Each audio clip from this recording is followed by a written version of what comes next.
today, and now it's started. So hi, we'll be starting our Terra Talk with Dr. Chip Fletcher on Climate 101, which will be a dive into climate science, kind of right into the deep end. So I'll give a short intro, and if I do miss anything, Lainey can catch me up.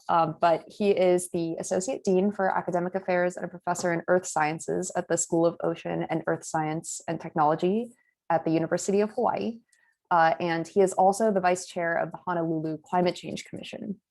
So his primary teaching and research focus is climate change, coastal community resiliency, and natural coastal systems. And in addition to that, and relevant to today's talk, he also does a lot of work on outward-facing address. So looking towards a general audience and policymakers, which is incredibly important, especially on local impacts and coastal rise issues in Hawaii. And he has also been an incredible speaker at all of our cohorts, I believe, of this course so far, which I am really grateful for, because every time he speaks, I'm really struck with the urgency and the scale of the problem of climate change. So it's really an incredible talk, and I'm really glad to get to hear from him again. And I don't know that I've missed anything, but I will now pass it on to I'll pass it on to you, because there is a lot of material to get through today. So great. Thank you. Thanks for being here, Chip. Yeah, my pleasure.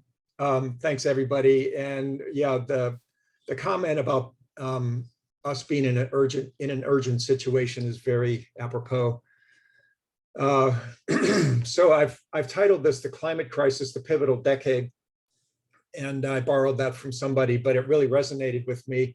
I've been thinking for many years now that we are actually in the most important decade of the human race. We are in the most important period of a few years of our entire species. And what we do, how we mobilize, and the urgency with which we act will determine the future of our future generations, the other plants and animals on this planet, and fundamental Earth systems, global scale systems, for centuries. There is no quick fix out of this. We can't wait until the edge of the cliff and then have developed some technological solution that will pull us back from the edge of catastrophe. It's going to take incredibly hard work with an emergency sort of an agenda to get us out of the warming climate, the destruction of ecosystems around the world, both in the ocean and on the continent, and the spread of disease, which is resulting from both of those, and the human inequality that is rampant across the planet, not just at national scales or at provincial scales, but also at small community scales. Human inequality, unfortunately, has come to be a characteristic of our species. And we need to solve all four of these. We need to fall back in love with each other in order to get through the very difficult times which are going to be caused by these other three. So let's get moving on this. This is the record of annual average surface temperature over the ocean and on land, collected by the US NASA Space Administration. We are now having warmed the planet to 1.3 degrees Celsius above the pre-industrial period, which is really taken to be the final decades of the 19th century. The 6 warmest years in this record are the past 6 years, and the 10 warmest years have occurred in this century, the last 20 years. And beginning in 1970, global warming followed a linear trend up until about 2015. And then the past 6 years, you can see, have departed off of the blue line. And we see an acceleration of the rate of global warming taking place today. This is that same data spread out in map view, and it points out a couple of fundamental truths. One is that continents are warming faster than oceans. Another is that the Arctic is warming faster than anywhere else on the planet. And a third is that we have this cold location, this cold body of water in the North Atlantic. We're going to delve into all of these in the next several slides. So this is the record of heat storage in the ocean. The light blue is the upper 700 meters of the ocean, and the dark blue is down to 2 kilometers, from 700 meters to 2,000 meters. And last year, 2020, was the warmest year recorded in ocean heat storage. And when you warm something, right, when you warm water, it expands. And what's happening is the oceans are attempting to get into equilibrium with the warming temperature of the air, but they're lagging behind. And as heat from the air is absorbed into the upper layers of the ocean, it takes centuries to circulate that heat down to the deeper layers of the ocean. And the entire time, the water column is thermally expanding, driving sea level rise. So even if we stopped warming the air today, the ocean would take centuries, in fact, it's over 1,000 years, before it's fully in an equilibrium with the temperature of the air. In other words, we are committed to over 1,000 years of sea level rise, over 1,000 years of thermal expansion, just to this process alone. And it's currently responsible for 1/3 of global sea level rise, and we'll look at what's happening to the cryosphere as well. Global warming is accelerating, and the growth rates of the greenhouse gases which drive global warming are also accelerating.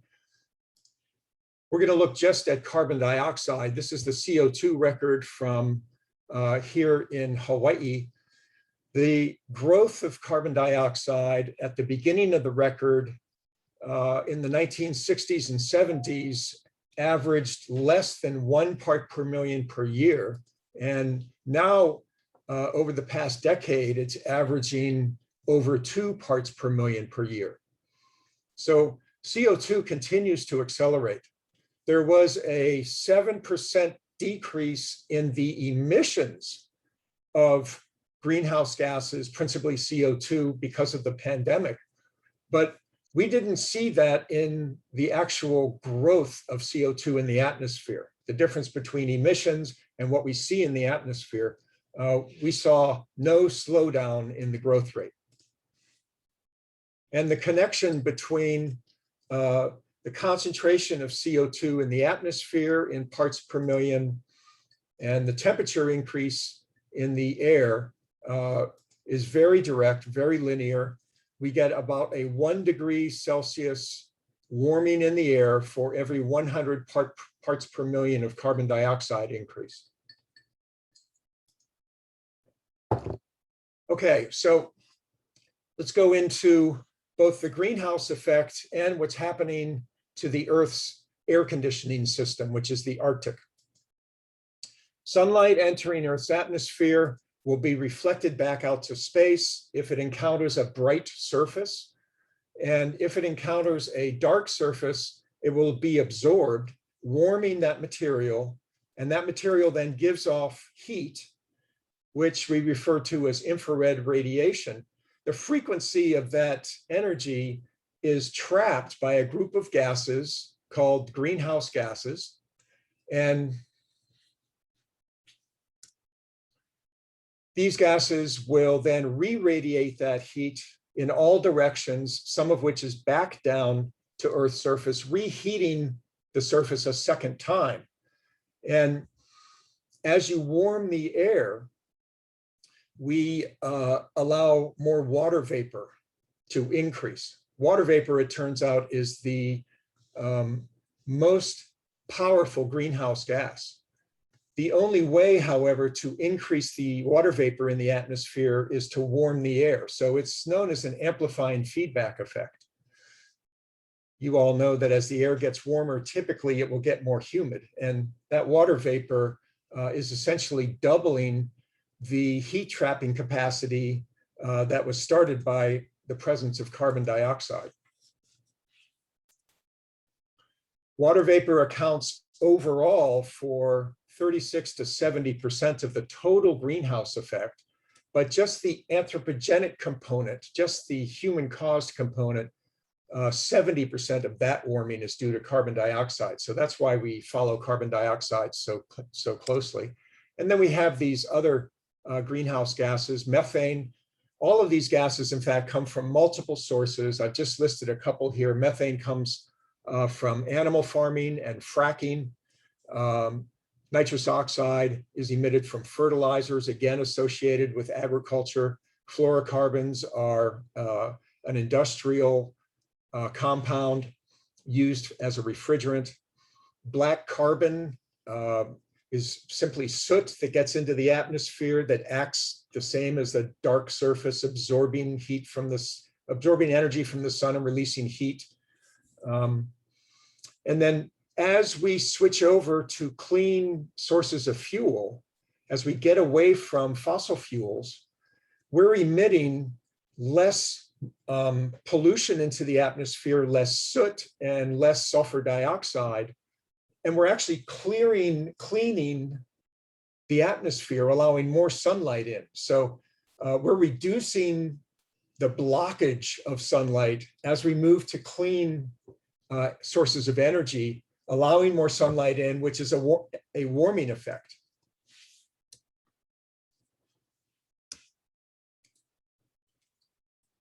All right, I've lost my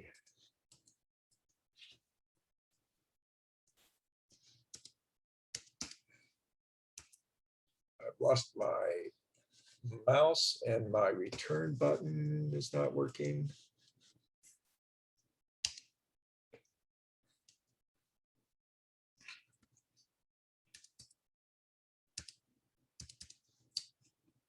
Well,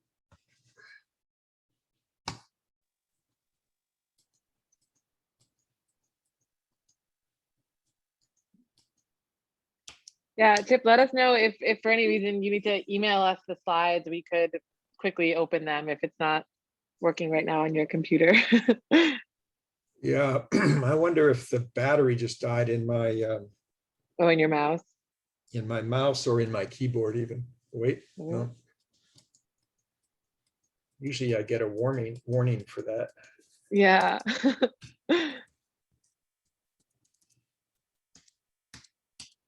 Not even allowing me to escape from the PowerPoint.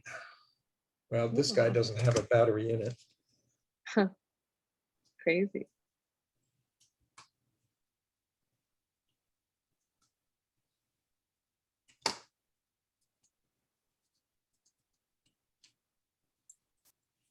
Hmm.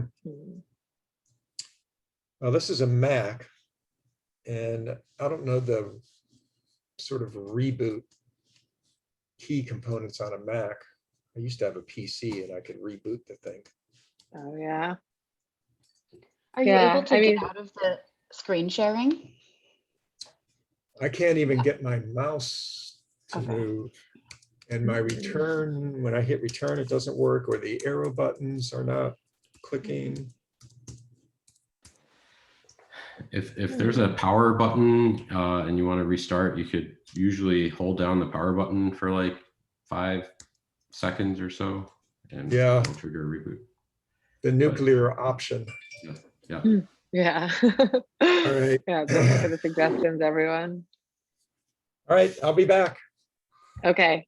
See you shortly. Oh, wait a minute. Oh. Yep, I guess I Yeah. gotta shut down. Okay. See Bye. you soon.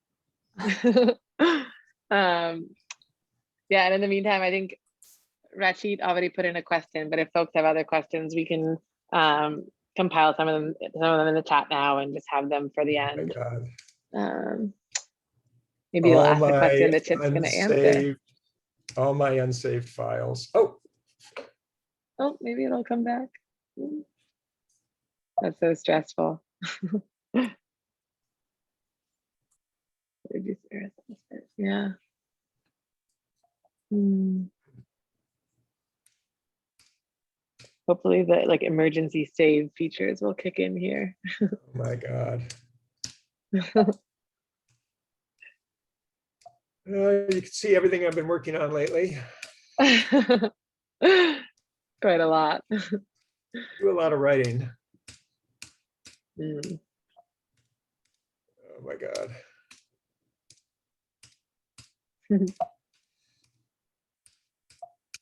So Yeah. was there a question?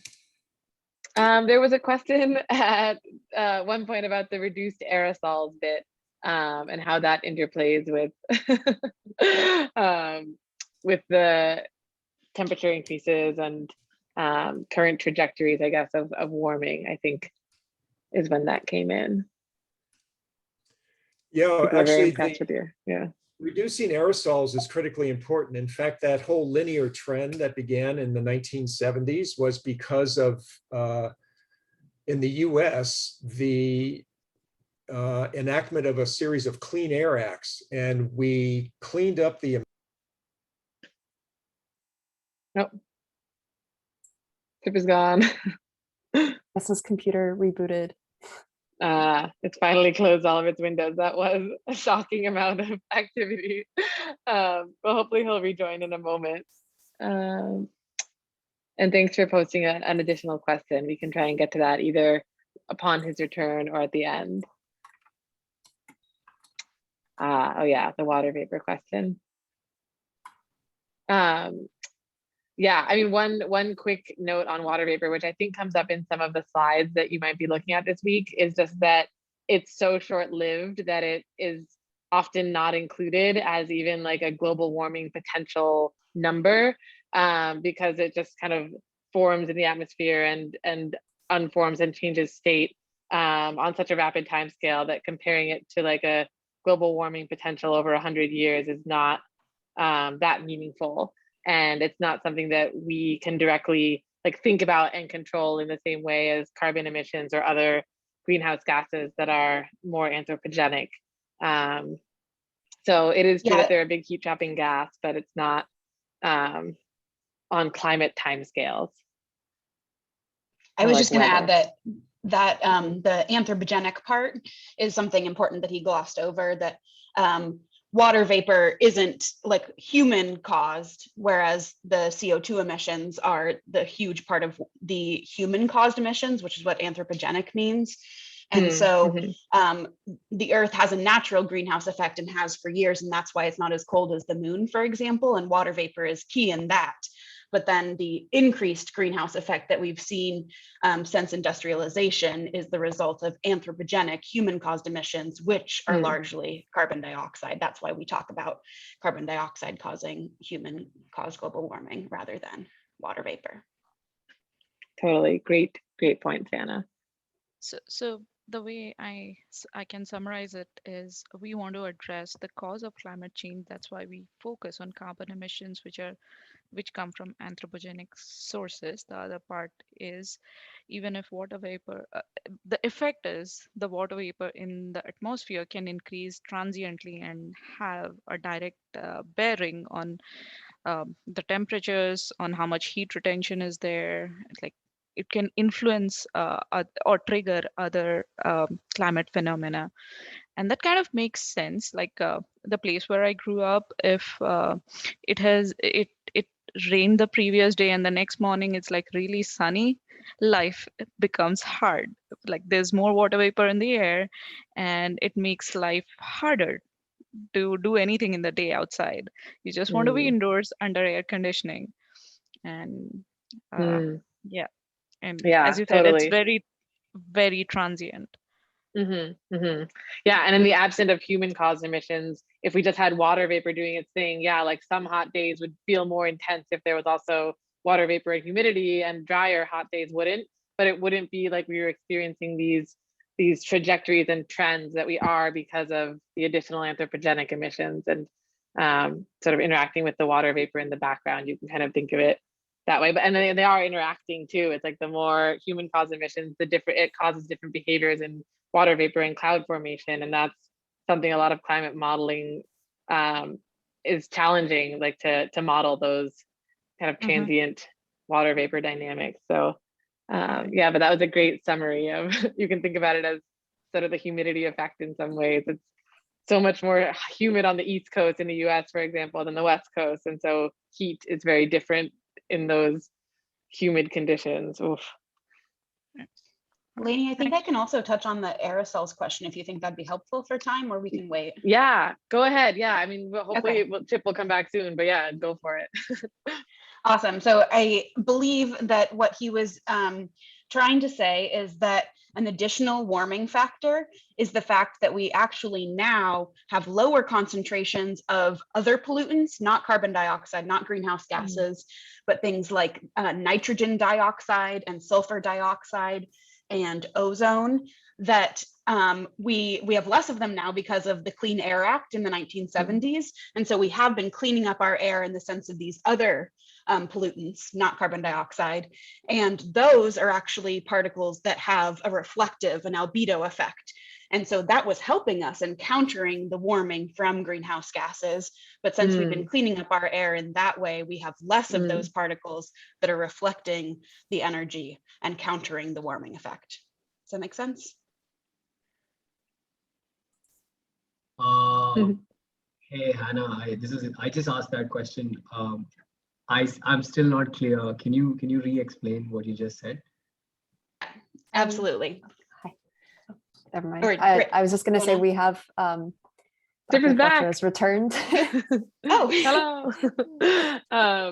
Chip, as you dropped off, you were just chatting about, like, sharing a little bit more about the aerosol question that was posed, and I think if you want to just pick up right there and just kind of finish what your thought, that would be helpful. Yeah.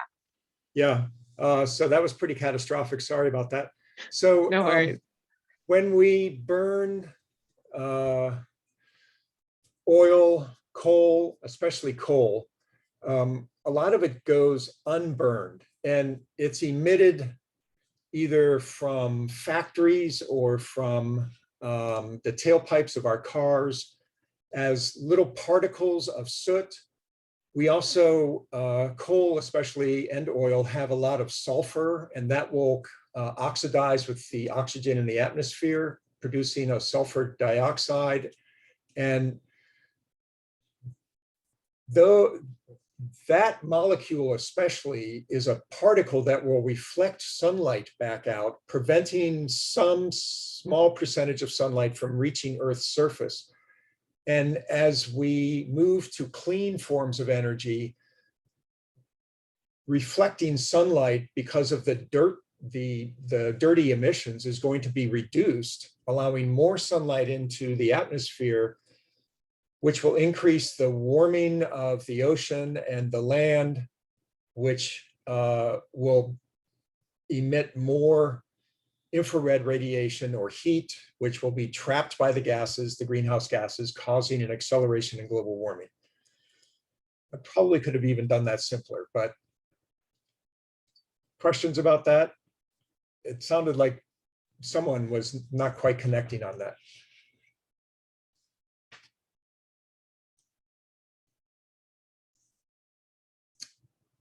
Okay, well, considering where we are here and the time that we've lost, let me just move into a couple of fundamental slides. And what I'm going to do is, well, no, I do want to go into display mode.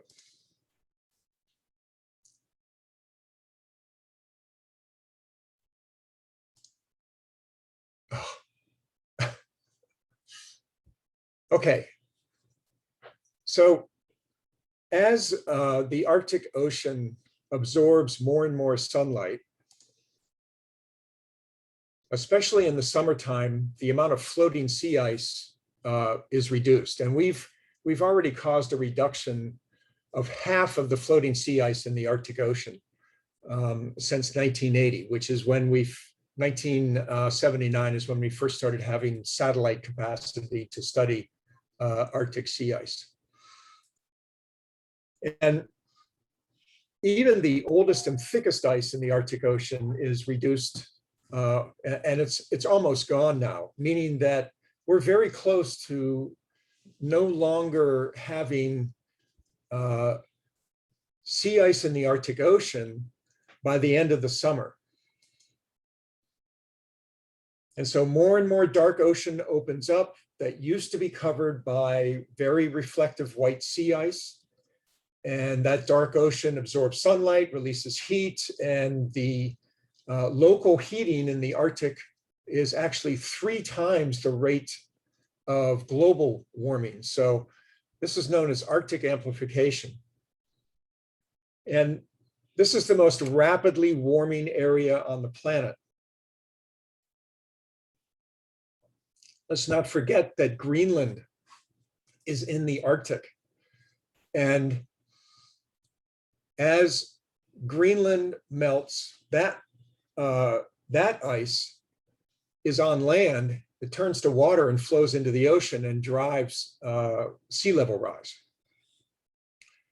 And although sea level rise is fundamentally important, from a planetary point of view, it's the decline of the sea ice in the Arctic that is most worrisome, because it reflects sunlight. And as we lose more and more of that sea ice, we are absorbing sunlight, leading to more heat release that is trapped by our greenhouse gases. So that's our second amplifying feedback. And the climate system is full of these amplifying feedbacks. Temperatures rise, sea ice melts, you get more dark ocean that is exposed, which absorbs sunlight and releases it as heat, which causes temperatures to rise. In addition, wildfire around the world and volcanic eruptions lead to the deposition of ash on the Arctic ice sheet, the Greenland ice sheet, and has for thousands and thousands of years.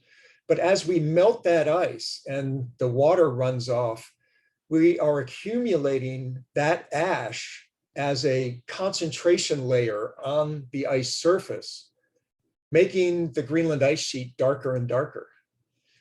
And there's a chemical reaction that takes place which breaks down that ash into potassium, sulfur, iron, and other fundamental nutrients that are actually feeding the growth of bacteria on the ice sheet in Greenland. And that adds to the darkening.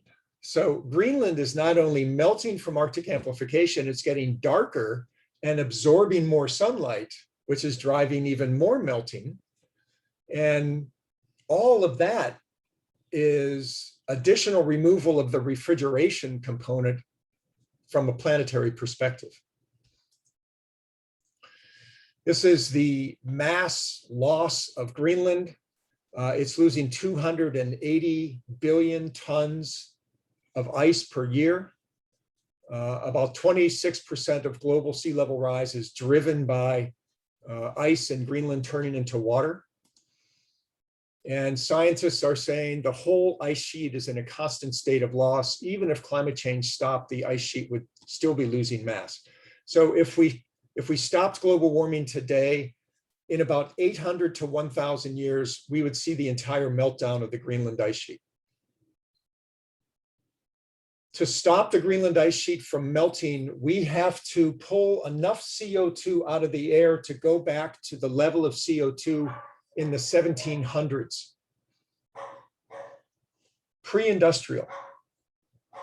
So it's not just a matter of lowering the temperature a little bit. We have to go back to pre-industrial levels of greenhouse gases.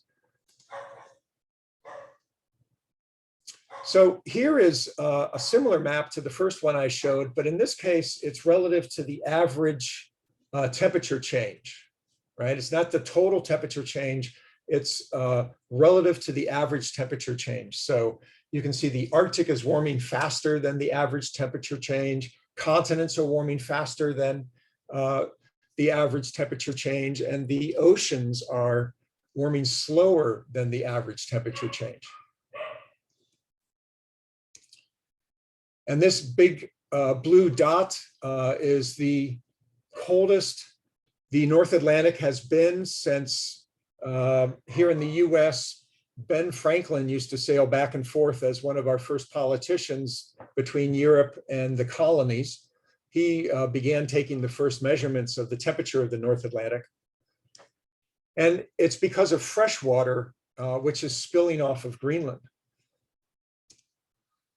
But there's this global circulation system called the conveyor belt, which brings heat out of the Pacific, out of the Indian Ocean, into the Atlantic, carries it up through the South Atlantic, the tropical Atlantic, and into the North Atlantic. That heat is released, and it keeps the Northern European countries much warmer than they would be otherwise. As the water releases that heat, it cools, and it's also evaporating. It becomes salty, and the water actually dives down to the deep Atlantic. It's called a conveyor belt current because of this recycling process. And that circulation system has slowed. It has slowed down because the fresh water from the Greenland ice sheet is slowing the process that drives this circulation. And with less warm water being carried through the South Atlantic, we're seeing drought in the Amazon basin and the Congo basin. All right, because warm water coming up through the South Atlantic evaporates very rapidly, and the more warm water you have, the more evaporation, and therefore the more rainfall you get in the Congo and the Amazon. But we've slowed the delivery of warm water, we've slowed evaporation, we have slowed rainfall, and the Amazon is experiencing drought. In addition, the Amazon contains more than half of all tropical rainforest. And it's threatened by the rising temperature, drought, fire, logging, farming, river diversion, hunting and overfishing, mining and oil extraction. And in fact, last decade, we saw the total biomass of the Amazon reduced by 1/3.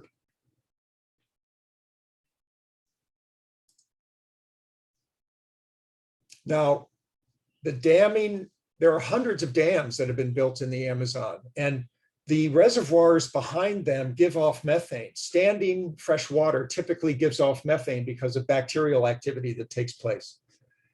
And the black soot that is rising from the wildfires, and the nitrous oxide that comes out of the soil when there's deforestation that takes place.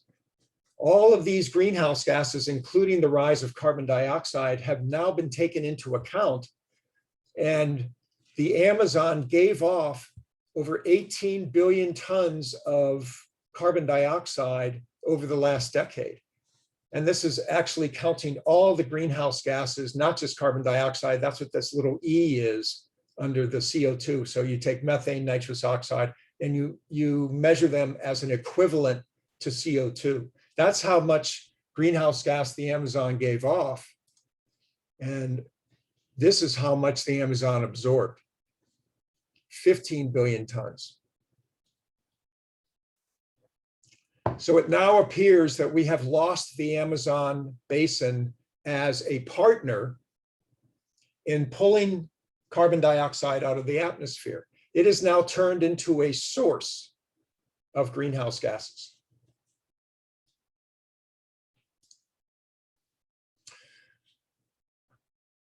Notice also the buildup of heat here in the Southern Ocean and the South Atlantic, these red areas. That heat actually is leading to accelerating melting of the Antarctic ice sheet. And especially here in West Antarctica, we see ice flowing into the ocean that appears to be in, we know it's accelerating and it appears to be irreversible. This is an ice shelf. It's a floating extension of glaciers. And the ice shelf is grounded over here. See, it says grounding line. As long as an ice shelf is grounded, it slows the ice on the continent from flowing into the ocean. But as warm water comes up underneath the floating ice shelf and melts it from below, and warm air melts it from above, we see the floating ice shelves deteriorating very rapidly, and the function they serve of buffering ice flow off of Antarctica into the ocean is slowing. The function they serve is slowing, so it's allowing more ice to flow into the ocean. And you can see these fracture patterns over here where the floating ice is tearing away in new ways, is showing new disintegration patterns. And now the ice shelves for the Pine Island and the Thwaites glaciers have accelerated up to 5 kilometers per year. That's the speed with which they are flowing into the ocean.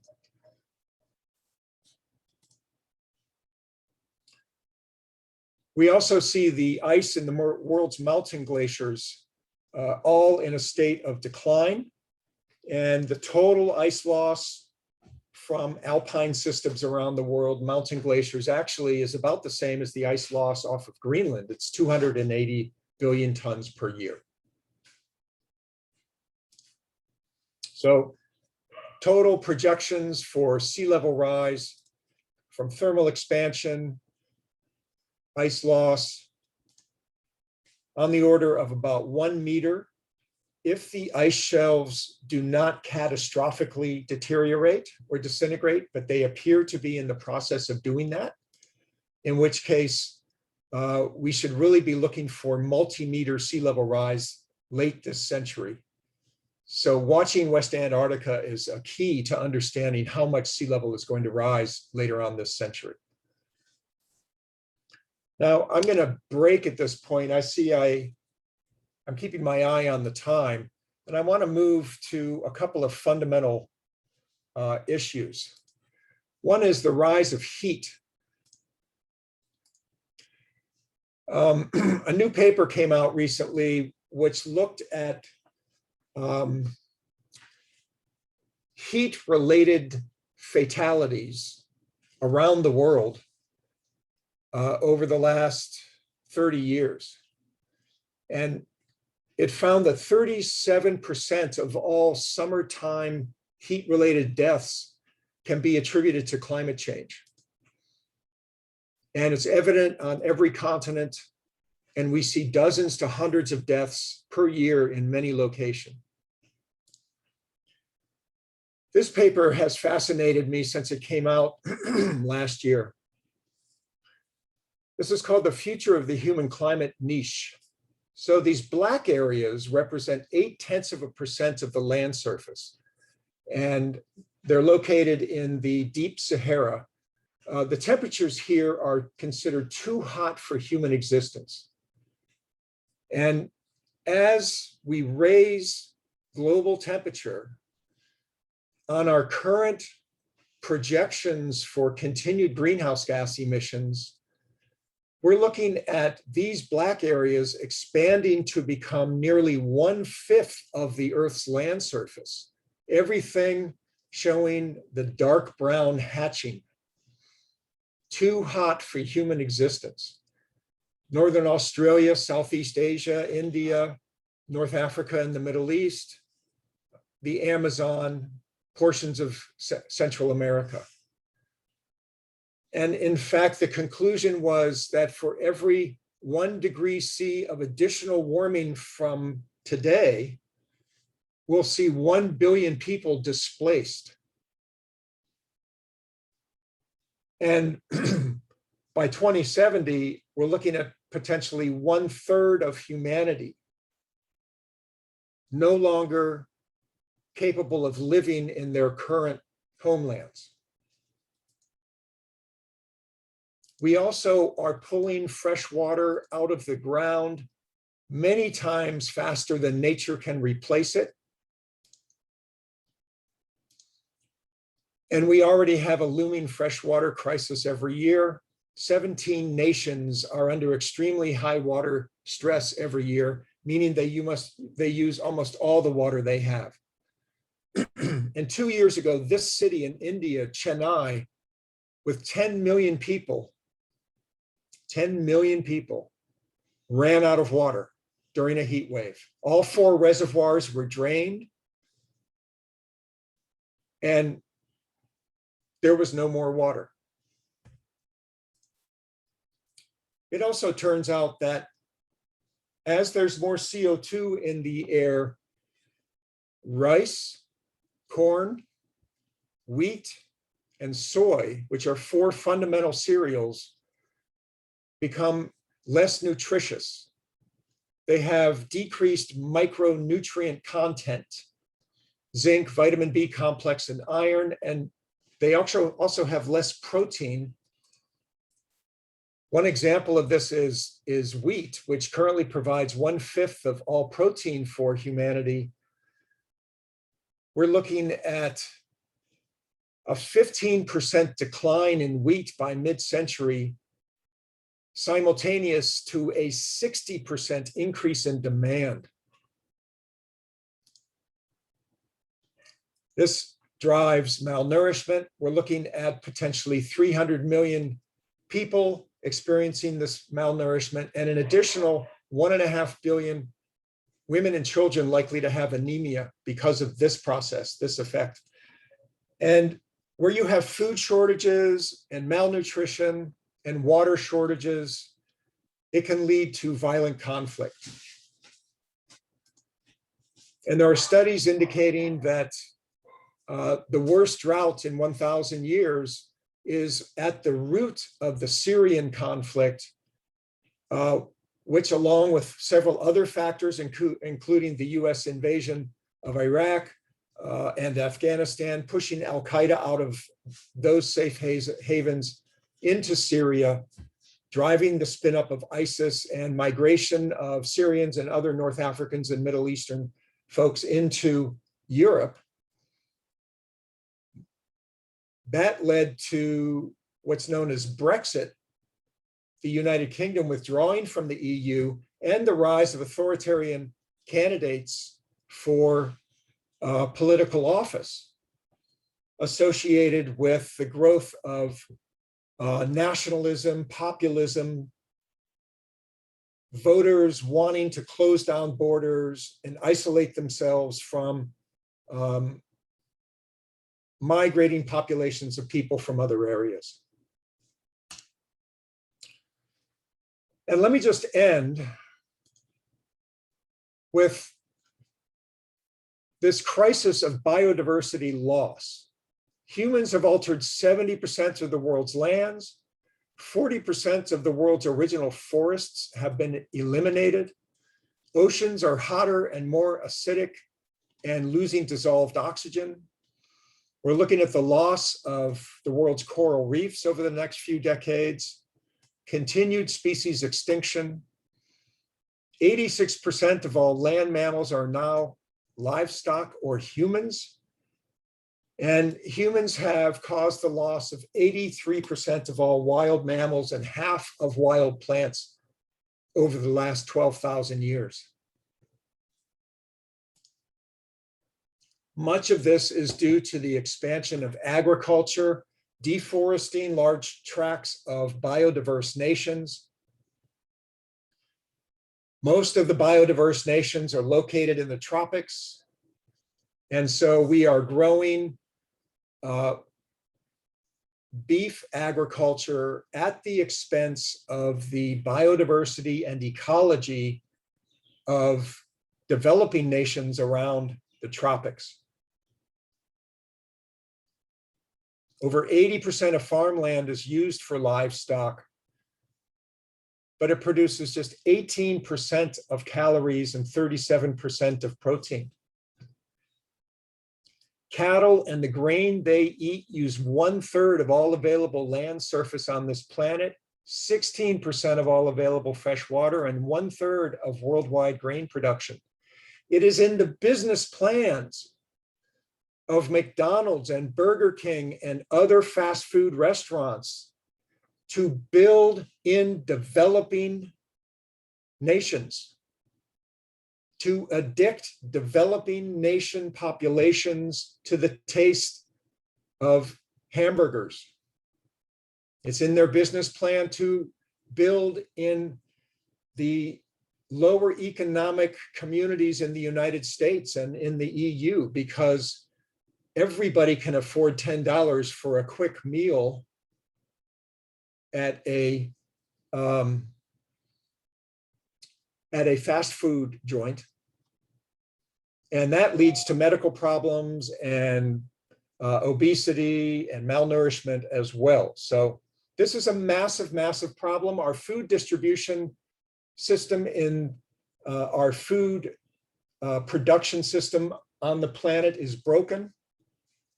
We have over 1 billion people that are malnourished and over 1 billion people that are grossly overweight. As we destroy natural ecosystems, we expose pathogens that lived in these natural ecosystems, and they jump into human communities. Animal to animal transfer of pathogens creates zoonotic disease. These pathogens are called zoonotic, from animal to animal. And we have 335 infectious diseases that have emerged in recent decades. 75% of them come from microbes carried by animals that cross over into humans, and Ebola, HIV, malaria, West Nile, anthrax, encephalitis, Zika. These are all familiar to you. These are zoonotic diseases that are transferred from animals to humans. And it all ties back to this background photo as we destroy ecosystems. And in fact, it's these equatorial regions where disease, environmental damage, climate change, and human inequality form an amplifying feedback, a social amplifying feedback. Disadvantaged groups suffer disproportionately, resulting in greater inequality. The ratio between the income of the richest and poorest, 10% on the planet, is 25% larger than it would be in a world without global warming. So we are increasing human disparity because of global warming. And I will end with that. And why don't I open it up at this point and take any questions that you have. Thanks, and apologies for the rough element of this presentation. No worries. Thanks so much, Chip. And Britt, if you and we can just both kind of peruse and moderate questions from the chat, but if you want to start first, I'll make sure we don't miss anything. Yeah, so looking back through this, there were a couple of questions, and one I think Lainey addressed a little bit in the chat, but it was on the nutrition in staple crops and why increased amount of carbon dioxide influences that.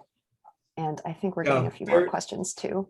Very, very simply, the plant puts more energy into the stalk and the leaves and less energy into the seed. So you get these very waxy leaves and thick stalks, even though CO2 is plant food, but it doesn't translate into more human food coming from that plant.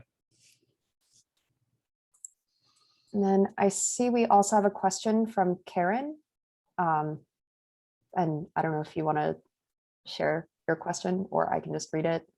But it's, how do you focus on just one of these problems if they're all so large and equally dangerous? Yeah, so that's a great question. And this gets into, our emotions. There actually is a psychosis called ecological grief. It's been published in Nature Climate Change magazine. I've been through it more than once, probably. This is horrible news. You can freeze and not know what to do. But it's actually in embracing this news and then acting on it that is the therapy. It's the relief for you. And there's so many things that we can all do. to help the situation. Yes, we feel like only one person, what can I do?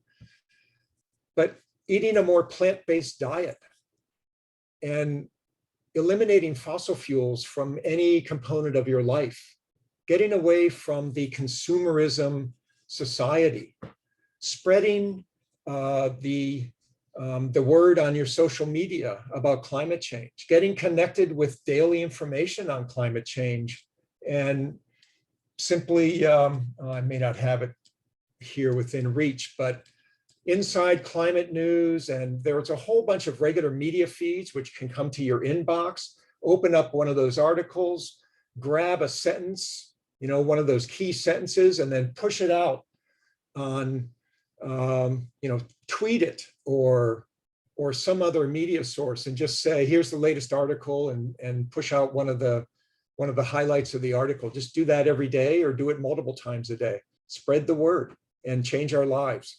There's a lot to do. I hope that helped as an answer. I'm trying to be brief because of time.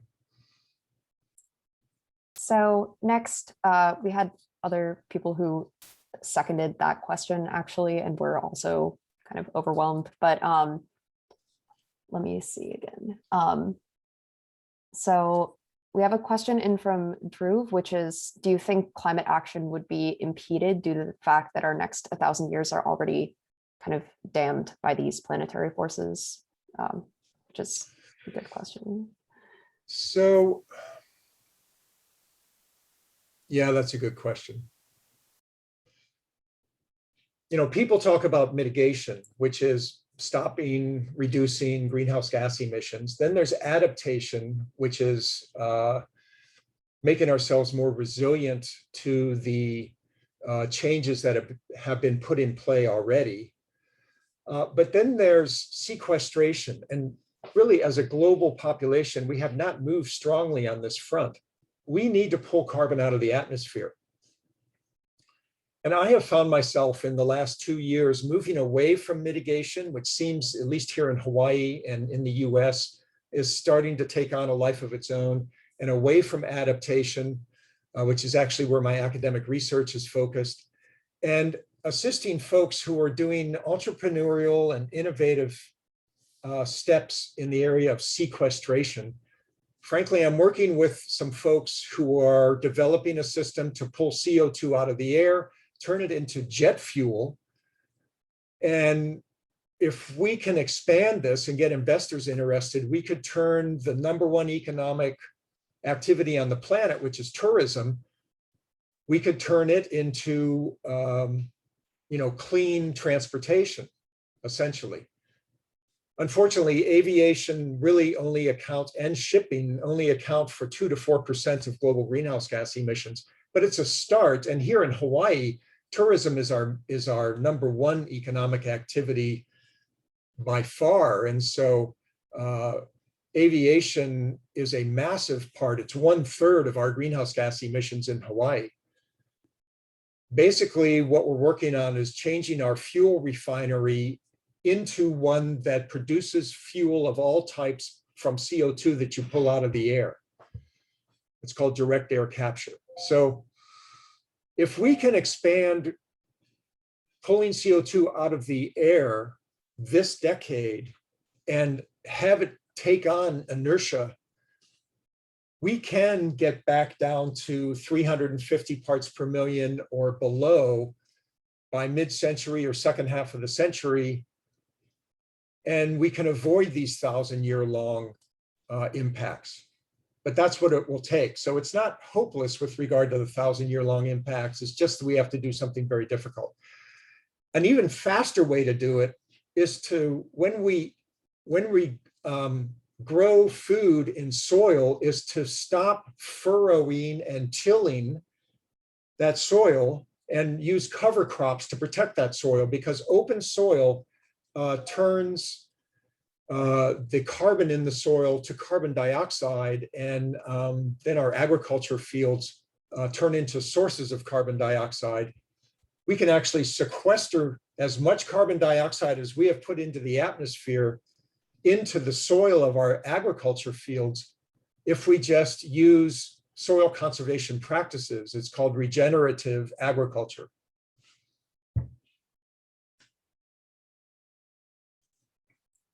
So we do have a few more questions, and one of them was just saying this was a great talk, but if there were any longer variants, and I'll maybe combine a couple of these. So from Sudeshna, we have a question on whether heat waves have been classified as extreme weather events like hurricanes to try and help guide policy. And also an additional question on just, is carbon capture an impactful tech breakthrough that we would need? Which I would say yes, so maybe that's a short answer. But actually, we know there are about a dozen companies that are already pulling CO2 out of the air. And we even have Exxon and Occidental, major oil companies, pulling CO2 out of the air, but they're injecting it into their oil reservoirs in order to drive out the last vestiges of oil. And it's being used by frackers, pull CO2 out of the air, inject it into natural gas reservoirs to drive out the last of the natural gas. So, that's not the right usage, but that's the sort of money that needs to be behind this. Really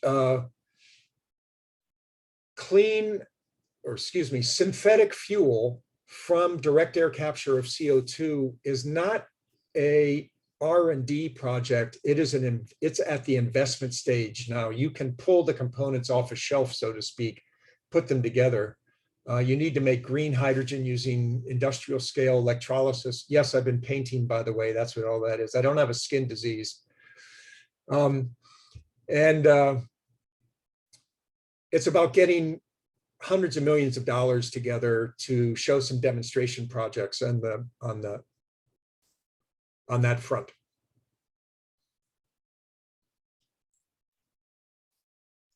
thank you. Lady?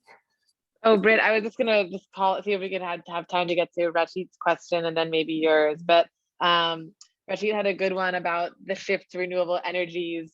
And like, on what level is that a bad thing, considering what you mentioned, that they don't produce the particles or pollution molecules that reflect the sunlight back before it comes to the Earth's surface? Or is this negligible compared to like the negative impacts of conventional sources of energy? No, it's just one of these challenges that we have to live with. We absolutely have to switch over to renewable energy 100%. You should just be aware that, it's not a linear cure. It's not a linear result. Absolutely. And then Britt, you want to ask your question too?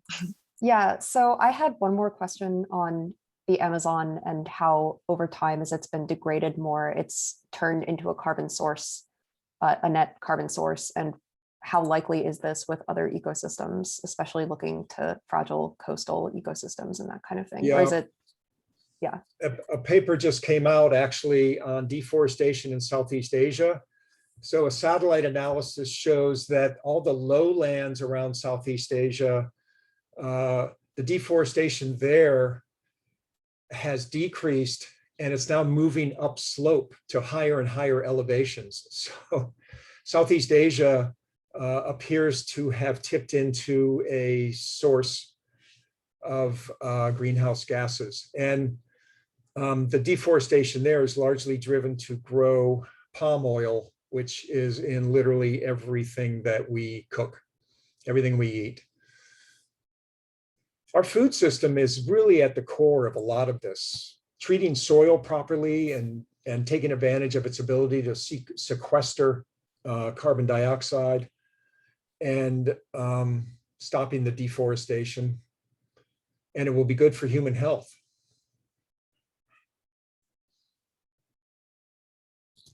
All right. I think we are almost to the end of the hour, and we do have two more questions. So we can close now for everyone who needs to sign off, and thank you. I will have time stay for on. one more. I'll stay on if anybody else wants to stay on. Feel free, everybody else, to leave, no problem. Look at solar and wind farms. Yeah, they're using huge amounts of surface area. And here in Hawaii, actually, we are arriving at the conclusion that there's no more land-based room for solar and wind. Local communities are rebelling against solar and wind. They don't want a big giant wind turbines in their backyards. So all we have left here in Hawaii is offshore wind. And we've been waiting for DOD to give us a map of where offshore nationally important waters are and other areas are where we can do offshore wind. And whether or not the community will allow us to go with offshore wind, we'll have to see.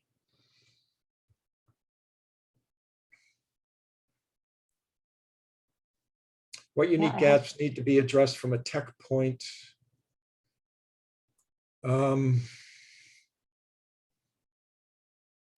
Well, one important gap is recharging stations so that we can push the electric vehicle solution rapidly. Investing and the loan community, you know, the banks and investors need to identify folks who apply for loans and where they invest money more on a green basis, and not just, you know, wave it around as an advertisement for how green they are, fake green. Really a decision about where a bank gives a mortgage or where a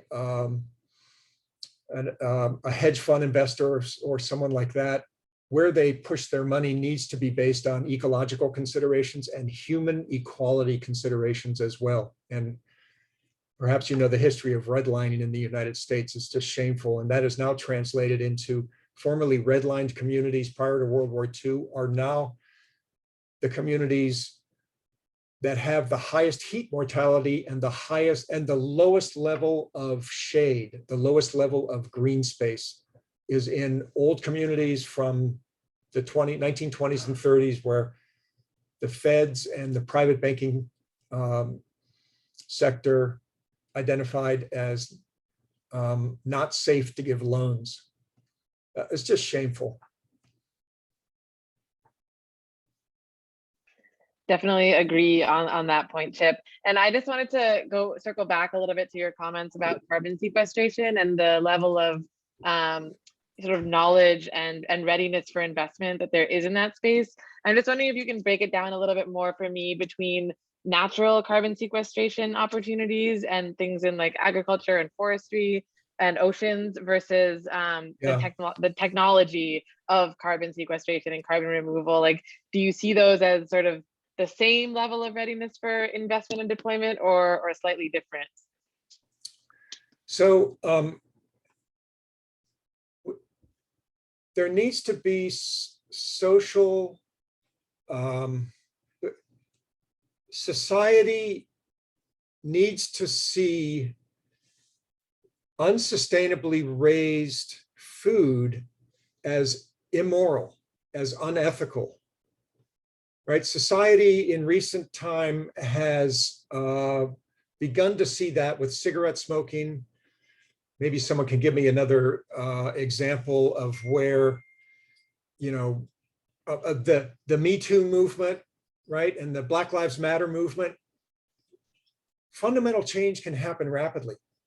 And we're in a time of fundamental change. It's been amazing to watch, but it hasn't happened in the dirty fuel sector yet, right? It's not considered immoral to drive your car around, your combustion car around. It's not considered immoral to buy a hamburger that from a cow that was grown where the land has been deforested. We need to push this whole thing we've been talking about into that socially unacceptable realm. And you know, your media sources, your media messaging is the way to do that, with radiating circles of information. Now that you guys are all officially certified as climate scientists and biodiversity crisis aware people, you need to push out your knowledge and expand the circle of people that know this. So that's one thing, is what's the tipping point on social acceptability? And growing food in a way that doesn't destroy the carbon storage capacity of soil, and also refining to produce synthetic fuels rather than refining to produce fossil fuels. None of that is at the R&D stage. It's moved past R&D. Now it's a matter of investment. Folks need to push their money in that direction. Did that help, Lainey? Yes, that was really helpful. That was a good kind of orienting overview of the space. Thank you. By the way, you can, sort of get rid of plastics on the way, right? Totally. Yeah. I've been really following some of the like kelp-based alternatives to plastic, and the ways that certain like products from the land that can be grown really regeneratively while storing carbon can also be used as replacements for things like plastic or palm oil that are incredibly carbon emissions intensive as an industry. So that feels like an exciting avenue to explore. We have replacements for plastics. We have them. That's not R&D either. It's a matter of scaling up and investing in them. Yeah, totally. And I see government subsidies mentioned here. Governments play a huge role. They control huge amounts of the investment potential. So voting that's the single most important thing you can do. But we see the spread, we are seeing the loss of democracy worldwide. We're seeing here in the United States, we're seeing the spread of authoritarian political figures. It's just amazing how political tides are going against saving the planet. It's an amazing decade. But we can't grieve, or our grief has to be expressed by action. It actually is a grief. We're going through stages of grief, but it needs to lead to action.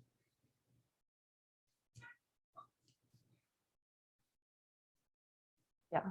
I think we're still having a couple more comments on it, but I think maybe we can circle back to these at some point. But thank you so much for your time and coming today and speaking. I'm going to stop the recording now, I think. And